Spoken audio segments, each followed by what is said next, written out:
c'est l'esprit qui est... Oui, mais l'esprit de sainteté repose sur quelqu'un qui est saint. Quelqu'un qui n'est pas saint n'a pas d'esprit de sainteté, au contraire, il va avoir de la touma. Mais nous, on est un kéli, d'accord? L'aneshama est dans un kéli, dans un ustensile. Donc, si le corps est saint, et si l'homme a fait des efforts, alors il pourra espérer recevoir quelque chose, sinon il n'y a pas de Kodesh. Hein. Et Hachem ne peut pas lui parler à travers les rêves? Pas un homme. Pas un homme. Donc, il y a que les messages qu'on reçoit, c'est jamais... Si on est dans un état de pureté, on peut recevoir des choses, mais en général, ça ne sera pas des révélations de haut niveau pour quelqu'un qui n'est pas de haut niveau. On peut voir des clins d'œil. Souvent, comment? On peut voir, souvent, justement, les rêves, le Ramchal nous dit que les rêves sont relatifs au niveau de l'homme. Un homme qui n'est pas de haut niveau, voire de bas niveau, il peut recevoir des messages faux de Shedim. Voilà. Donc ça peut être aussi à l'inverse. Oui. Sur à quel degré on prend quand on dit que tout est Minashamaïm? Je prends l'exemple d'un homme qui prend une décision qui va changer la face du monde ou qui va avoir une conséquence directe. S'il n'y a plus de Ruach HaKodesh et s'il n'y a plus de prophétie de nos jours, comment on peut définir cet acte-là qui a son importance dans l'évolution du monde? C'est les Harab. Il faut quand on prend des grandes décisions, alors bien sûr qu'il faut réfléchir, il faut demander à un rave, à son rave, parce que le rave, c'est pas parce que le rave est de niveau supérieur ou prophétique, c'est parce qu'il a cette Ishmael. Voilà, dans les grandes décisions, il faut demander. Alors, d'ailleurs, on va voir les Dolim, les Invoquants Rabbanim, etc. Parce que certains ont Ruach HaKodesh, mais au-delà de ça, on te dit assez les Harab en général, parce qu'il va y avoir une Siata d'Ishmael.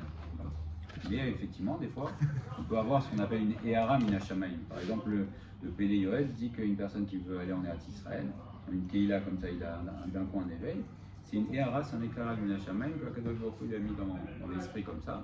Donc on peut avoir des choses qui viennent, mais en tout cas, Ruach HaKodesh, les voix dont on va parler, ce sont des hommes de très haut niveau. Alors, quand le Ramchal nous dit que quand un homme atteint le degré de prophétie, alors il va comprendre la chose de manière parfaitement claire, il va avoir une connaissance très étendue. Mais attention, ça se fait aussi graduellement, d'accord? On avait vu que le prophète, quand il reçoit une prophétie, déjà, la différence avec Ruach HaKodesh, sans parler de Moshe Rabbeinu, c'est que le prophète va perdre ses sens au moment de la prophétie, d'accord? Donc il ne peut pas rester réveillé parce que c'est une révélation trop forte pour lui. On va voir après est-ce que c'est par des paroles ou par des visions. Néanmoins, ce qui est sûr, c'est qu'un prophète, au moment où il a sa prophétie, donc il rentre ce qu'on avait traduit en transe, voilà, en transe, c'est-à-dire que ses sens s'éteignent, et à ce moment-là, il va avoir des visions, et il va savoir à ce moment-là que sa neshama est collée à Kadosh Baruch Hu dans un certain niveau, et il est sûr, nous dit le Ramchal, de son nouvel état de prophète, c'est-à-dire que cet homme-là sait qu'à partir de ce moment-là, il est prophète et il sait qu'il y a un rapport réciproque entre lui, entre Dieu et lui, entre lui et Dieu. Mais on ne peut pas l'atteindre en une seule étape, d'accord? Par exemple, il y avait des écoles de prophètes. Hein, c'est rapporté dans le Tanakh, il y avait des écoles de Bnei Nevi'im, les fils de prophètes, c'est-à-dire qu'ils allaient apprendre à se préparer à recevoir la prophétie. C'est une école d'élévation. Donc c'était les Bnei Nevi'im. Alors on va dire, ben c'est très bien. Alors déjà, nous, quelle est la nafkamina pour nous? Déjà, c'est très important pour nous, même s'il n'y a pas de prophétie, savoir la grandeur de la neshama. C'est-à-dire que si tu fais la préparation adéquate et que la génération est méritante, tout juif peut devenir prophète. C'est une nafkamina, c'est-à-dire que nous on se voit petit, non tu n'es pas petit, tu n'es pas du tout petit, ta neshama, c'est immense. Et donc si on faisait la préparation adéquate et si la génération était méritante, on pourrait être prophète. Et comme on dit la semaine dernière également, si on fait la préparation adéquate, un juif peut être Baal Ruach HaKodesh. Voilà. Ça c'est une règle, il y a Ruach HaKodesh aujourd'hui, donc c'est possible. C'est possible. Maintenant il faut une préparation. Alors, il y a des livres aujourd'hui de Kabbalah, notamment le Harizal, il y a un livre qui s'appelle Shah Ruach HaKodesh. Donc dedans, bon, c'est des noms d'Akadosh Baruch Hu, etc. Mais c'est voilà, quelqu'un qui fait la préparation adéquate et qui ne fait pas ça, qui ne fait pas n'importe quoi. Et ben, il y a un livre qui s'appelle Shah Ruach HaKodesh. Donc aujourd'hui, il y a des gens qui vont voir. Oui. Et quelqu'un qui fait la préparation, il peut arriver potentiellement au statut de Ruach HaKodesh. C'est-à-dire, il y a des noms d'Akadosh Baruch Hu. Il peut arriver au statut de Ruach HaKodesh, mais il faut faire très attention. Déjà, quelqu'un qui va ouvrir Shah Ruach HaKodesh, il ne va rien comprendre. D'accord. Donc c'est évident que tu comprends rien. C'est des noms d'Akadosh Baruch Hu, ce qu'on appelle des tsiroufim, des associations de lettres, etc. Donc, bon, surtout, alors ça peut l'ouvrir, ça peut être intéressant parce que c'est joli et c'est impressionnant. Mais phrase de Shalom, de toucher à ça, on en a déjà parlé parce que si on n'est pas au niveau, on risque de. Comment? Carrément, bien sûr. C'est d'utiliser des noms d'Akadosh Baruch Hu pour quelqu'un qui ne sait pas utiliser. C'est comme utiliser une bombe atomique pour quelqu'un qui ne sait pas. Ça peut arriver chez quelqu'un de simple. Comment? Ça peut arriver chez quelqu'un de simple. Tu sais, aujourd'hui, il y a beaucoup de gens en Israël, un peu éparpillés partout, qui sont connus pour voir les choses. On pourrait penser qu'il est ça. Ça va être des Koratatouma aussi. Ouais, c'est ça. Quelqu'un qui dit qu'il a Ruach HaKodesh, c'est déjà il n'a pas. Et en plus, il faut qu'il soit Mefoursan, d'accord? Ruach HaKodesh, c'est des très grandes tzadikim, des gens de très haut niveau. Après, c'est des gens qui peuvent utiliser des Koratatouma ou qui peuvent utiliser des choses, ils ne sont pas, on va dire, câblés pour, et ils utilisent des choses qu'ils ne doivent pas utiliser. Donc ça peut être très dommageable pour eux. Et je dis Chazé Shalom, premièrement, parce qu'ils risquent de ne pas bien l'utiliser, et deuxièmement, s'ils utilisent, ça a des très graves conséquences pour eux. Et ça peut avoir des très graves conséquences pour eux, pour leurs enfants, Chazé Shalom, donc on ne touche pas à ces choses-là. Le Ruach HaKodesh, c'est déjà des niveaux très élevés, et en plus, c'est des noms d'Akadosh Baruch Hu. C'est des noms des lettres d'Akadosh Baruch Hu. Donc, alors, Bilam, il avait ça. Oui. Et on dit que le prénom des enfants vient à Ruach HaKodesh. Ouais, c'est une petite Elara de Gina Shamayim. Ce qu'on dit, c'est Akadosh Baruch Hu qui met dans les si on fait le lien entre oui. on enchaîne entre les rêves et les Ruach HaKodesh, c'est que mécaniquement, il y a un lien. Le rêve n'est pas Ruach HaKodesh. Mais pourtant, quand on parle du rêve, il y a eu plein de prophètes. Tu vois, c'est Yaakov qui a rêvé. Oui. Il y a Daniel qui a prophétisé notamment en rêve et également des rêves qui ont changé l'histoire. Très bien, c'est une très bonne question. Alors, il n'y a pas de réciprocité. Le rêve n'est pas une prophétie, mais la prophétie vient par rêve. Donc le rêve n'est pas une prophétie. Aujourd'hui, quand on a des rêves, on peut avoir des rêves, on peut avoir, comme on a dit, quand quelqu'un est de haut niveau, il peut avoir sa neshama quand elle monte, elle peut sentir des choses, et on peut lui révéler des choses. Donc la prophétie vient par son, mais le songe n'est pas une prophétie. Faut pas, d'accord, c'est pas réciproque. Mais effectivement, très bien. Ok, alors parfois le prophète au début, il peut ne pas savoir qu'il est prophète. De qui on apprend ça, par exemple? Shmuel HaNavi. La première fois où Shmuel HaNavi reçoit une prophétie, c'est Akadosh Baruch Hu qui l'appelle, et il croit que c'est son Rav, que c'est Eli HaKohen qui l'appelle. Et en fait, donc au début, il ne sait pas que c'est Akadosh Baruch Hu qui l'appelle, il pense que c'est son Rav. Et Moshe Rabbeinu également, j'ai apporté le Nashtan Troma qui est rapporté ici. La première fois que Akadosh Baruch Hu se révèle à Moshe Rabbeinu dans le buisson ardent, il dit Moshe, Moshe. Alors pourquoi? C'est le Maral de Prague. Si vous regardez, il n'y a pas de signe de cantillation entre Moshe et Moshe. D'habitude, quand il y a Avraham, il y a Avraham. Là, il n'y a pas. Moshe, Moshe. Il y a plusieurs raisons. Une des raisons, c'est qui est rapportée par le Maral de Prague, c'est que Moshe Rabbeinu était tellement élevé qu'il n'y avait pas de différence entre le Moshe en bas et le Moshe en haut. Tous les autres sadikim, par exemple, il y avait Avraham Avinu en bas et Avraham en haut. Il y a toujours un psik. Le seul où il n'y a pas de psik, c'est Moshe, Moshe.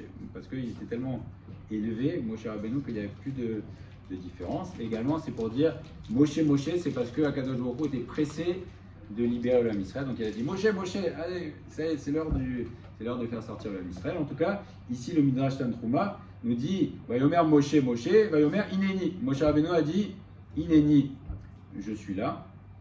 Et au début, le Midrash Tantruma nous dit que Moshe Rabbeinu pensait que c'était son père qui lui parlait. Après la voix de son père, voilà. Il a cru que c'était la voix de son père parce qu'il a dit Elohavicha, il a pu penser que c'était la voix de son père. Il a dit ah, je suis content, ça veut dire que mon père Amram est encore vivant. Donc Moshe Rabbeinu au début pensait que c'était son père qui lui parlait. Et pourquoi Kadosh Baruch Hu a fait ça? Pour ne pas qu'il ait peur de la révélation. Et quand Moshe Rabbeinu a compris que c'était Kadosh Baruch Hu qui lui a parlé, alors qu'est-ce qu'il a fait? Il a caché son visage.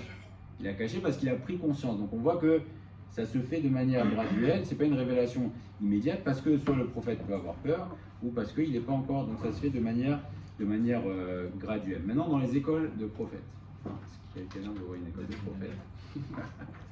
Il y a une école, les écoles de prophètes, ils devaient apprendre quelques disciplines spécifiques, c'est-à-dire attirer le flux d'Akadosh Baruch Hu vers lui, ce dont on parlait ce matin, se débarrasser de l'attachement corporel. D'ailleurs, les Névi'im, quand ils voulaient prophétiser, ils allaient dans les déserts, etc., pour se détacher de la matérialité et faire descendre également la lumière d'Akadosh Baruch Hu. Il y avait des kavanotes aussi. Hein, donc voilà, quand on dit Ruach HaKodesh, il y a des kavanotes à avoir. Oui. Mais comment ils arrivaient à savoir que c'était de la vraie des voix et pas un délire intellectuel de rien? Parce que je suis complètement bien sûr que c'est pas d'hérésie, mais juste parce qu'ils s'éloignaient très loin, ils s'isolaient, ils mangeaient, ils jeûnaient pendant de très nombreux jours. Donc ça leur explique qu'autant de divaguer à ce moment-là. Alors non, ils divaguaient pas, ce sont des hommes, c'est pas des. Si quelqu'un aujourd'hui va et s'isole dans les airs, oui, il va divaguer. Mais un Kadosh Elion, il sait qu'il est Kadosh Elion, d'accord? Quelqu'un qui a Ruach HaKodesh, il sait avec certitude qu'il est Kadosh, il est très élevé. Un prophète, il sait qu'il est prophète, il sait qu'il est très élevé, d'accord? Donc les tzadikim, ils savent, même s'ils vont être. Moshe Rabbeinu était très anav, mais Moshe Rabbeinu, il savait qu'il était, il savait que c'était Hachem qui lui parlait, sans aucun doute, il n'y a aucun doute là-dessus, d'accord? Donc nous, à notre niveau, c'est difficile à comprendre. Mais eux, ils savent, c'est des gens très haut niveau, quand ils savent que c'est Hachem. Il ne savait pas qu'il était Kadosh Elion, enfin, il pouvait penser qu'il était Kadosh Elion. Il faisait croire, il savait très bien qu'il était Bilam aussi, il savait qu'il allait avec son ânesse, il savait très bien, mais Bilam a eu un cadeau, c'était pas relatif à son niveau, c'était juste un cadeau pour que les Umot Haolam, les nations du monde, ne puissent rien avoir à dire, mais Bilam savait très bien qu'il était. Il se faisait passer pour un tzaddik, mais il savait très bien ce qu'il était. Moshe, il était éveillé quand Hachem lui dit Moshe. Oui, alors on va voir.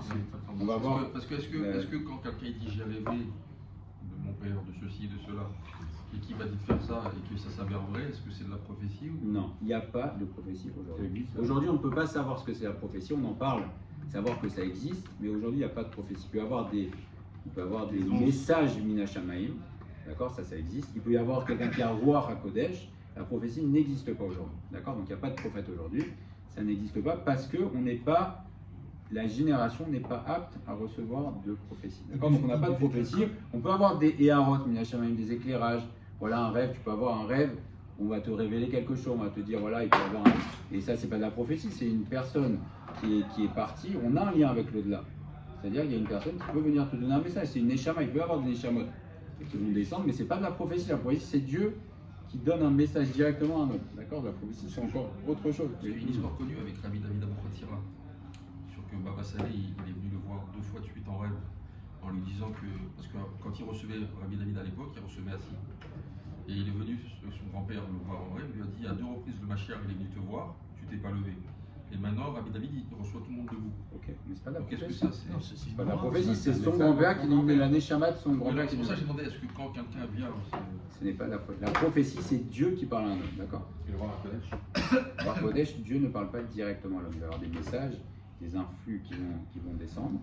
Et ça va être comme disait le Ramchal, c'est beaucoup. Le Ruach HaKodesh, c'est un très très petit niveau d'équivalent de prophétie, mais c'est pas de la prophétie, c'est-à-dire qu'il va appréhender des choses au-delà de la nature humaine, d'accord? Alors que la prophétie, justement, le Baal Ruach HaKodesh, il peut avoir Ruach HaKodesh quand il est éveillé. La prophétie, il peut pas être éveillé parce que c'est sans. Il recevait la prophétie à jeun. Comment? Il recevait la prophétie à jeun ou il buvait de l'alcool ou non, pour rentrer en transe et changer des dates. C'était une comment il passait, il switchait de... Alors c'était au fur et à mesure, voilà, ils disaient dans les écoles de prophètes par exemple, ils apprenaient à se détacher du matériel, des kavanotes, des noms d'Akadosh Baruch Hu, ils faisaient aussi des tsiroufim, ou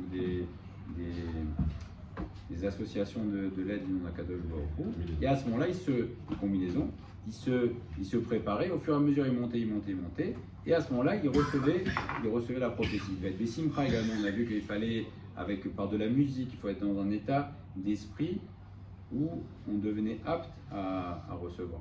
D'accord? Et après, donc ils allaient dans des écoles de prophètes, et il y avait des prophètes aguerris, des grands prophètes, qui étaient en général qui étaient directeurs de l'école de prophète. Donc quand l'élève faisait des erreurs, alors il le corrigeait, il disait voilà, là tu n'as pas suffisamment bien préparé, etc. Et donc il montait au fur et à mesure. Oui. Mais il n'y a que des grands doshim qui rentraient à l'école prophète. Tout le commun mortel, il dit ah tiens, je vais aller à l'école.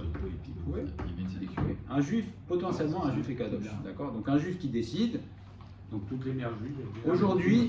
Aujourd'hui, tout est ouvert, c'est-à-dire qu'aujourd'hui il y a des choses qui ne sont pas accessibles, mais aujourd'hui, quelqu'un qui veut devenir un grand Talmid Chacham, il deviendra un grand Talmid Chacham. Il va se donner les moyens, il deviendra un grand Talmid Chacham. Celui qui veut s'élever dans des très hauts niveaux, Balroach HaKodesh, s'il veut vraiment, s'il fait tous les efforts, et c'est des très grands efforts certainement, il aura Ruach HaKodesh. Donc c'est ouvert. Il y a des choses qui ne sont pas ouvertes. Quelqu'un qui dit je veux devenir prophète aujourd'hui, on va lui dire tu ne peux pas devenir prophète. Peut-être que tu as des chamas, c'est ton neshama, mais tu ne peux pas être prophète parce que ce n'est pas possible. Mais ce qui est accessible dans la génération, c'est possible. Quelqu'un qui veut devenir aujourd'hui Gadol Hador, il peut devenir le Gadol Hador. Et on dit aujourd'hui que, notamment comme c'est une génération où il y a beaucoup aussi de Kochot Atuma, alors il y a beaucoup plus de facilité également pour grandir Et on regarde tous les noms connus là, qu'on a depuis 30 ans, en partie, Rabbi Vassalé, etc. Ils sont encore là, mais ou d'autres. Ils avaient quoi quand les gens les consultaient pour avoir des réponses? Il y a de la volonté, ils se sont construits. Non, c'est qu'à part, ils avaient quoi on appelle quoi? C'est des chamans. Ils avaient quoi de Ruach HaKodesh? Zéou. D'accord. Non, mais ça paraît faible par rapport à la. C'est comme si tu dis quelque chose, c'est la chose juste, mais Ruach HaKodesh, c'est un niveau exceptionnel. C'est-à-dire que tu vois des choses surnaturelles. Le Kodesh, sans comprendre, des personnes qui ont d'où ça vient, mais ça sent des appréhensions au-delà, c'est des appréhensions surnaturelles, le Ruach HaKodesh. C'est pas un rêve. Parce que déjà, voir HaKodesh, c'est impressionnant. C'est fou. Au-delà de D'être hors norme pour notre génération. On considère que c'est le plus bas de la prophétie. Alors imaginez ce que c'est un prophète, pour nous c'est impossible. C'est impossible presque. C'est dans ton sens. Effectivement, un prophète c'est quelque chose qui sort de notre... Aujourd'hui on ne peut même pas imaginer. C'est comme aujourd'hui le Beth Amikdash, on en parle, mais on n'a pas vraiment d'idée de ce qu'était le Beth Amikdash. Ok. Donc en tout cas il y a des niveaux de prophétie. Même quelqu'un qui veut devenir prophète, il y aura des niveaux, d'accord? Il y en a qui vont prophétiser une fois et ce sera tout. Il y en a qui vont prophétiser régulièrement. Il y en a qui vont prophétiser à certains niveaux.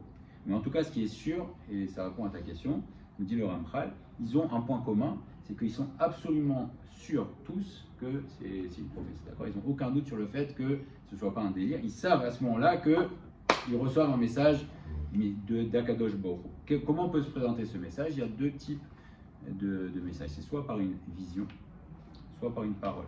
D'accord? Donc le plus souvent, c'était par des visions prophétiques. Et les grands prophètes, c'est Akadosh Baruch Hu qui leur parlait. Et parfois, ils peuvent ne pas bien saisir le message.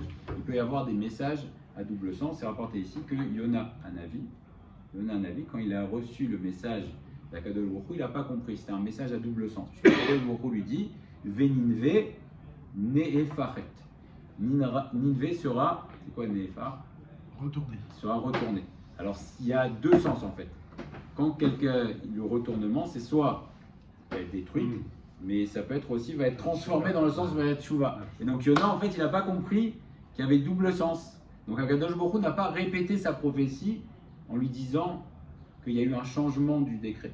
Akadosh Baruch Hu, dans le premier message, il y avait les deux messages. Et donc Yona Hanavi n'a pas compris le deuxième message, il a compris que le premier. Donc il a juste compris que Nineveh allait être détruite, c'est pour ça qu'il s'est sauvé. Mais en fait, il y avait le deuxième aussi, il y a le deuxième message. Donc même un prophète, même quelqu'un qui est au niveau de prophète, il peut ne pas complètement appréhender, en tout cas toute la profondeur de la prophétie. Donc on va terminer en parlant rapidement de Moshe Rabbeinu. Comment? D'accord, donc il n'est pas compris.